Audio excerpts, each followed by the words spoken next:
जालौन से एक बड़ी खबर आपको बता दें, जहां पर एशियन न्यूज की खबर का असर हुआ है। उत्तर प्रदेश के जालौन से ये बड़ी खबर, जहां पर एशियन न्यूज की खबर का असर। एसडीएम रिंकू राही का तबादला, रिंकू सिंह राही को उरई भेजा गया। खबर दिखाए जाने के बाद हटाए गए रिंकू राही एसडीएम न्यायिक पद पर। उन्हें नई जिम्मेदारी मिली है। राकेश सोनी बने जालौन के नए एसडीएम। ब्लॉक प्रमुख विवाद के बाद कार्रवाई मानी जा रही है। ये बड़ी खबर आपको बता दें, जहां पर जालौन में ब्लॉक प्रमुख विवाद हुआ था, जिस पर की एशियन न्यूज ने प्रमुखता से खबर चलाई और अब ये बड़ी कार्रवाई की गई है। रिंकू राही को उनके पद से हटा दिया गया है और उन्हें भेजा गया है दूसरी जगह। उन्हें उरई भेजा गया है। एसडीएम न्यायिक पद पर उन्हें नई जिम्मेदारी मिली। राकेश सोनी बने जालौन के नए एसडीएम। ब्लॉक प्रमुख विवाद के बाद ये कार्रवाई मानी जा रही है। तो ये बड़ी खबर आपको बता दें, जहां पर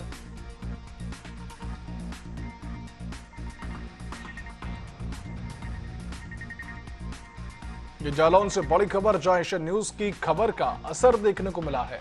एसडीएम रिंकू राही का तबादला कर दिया गया है।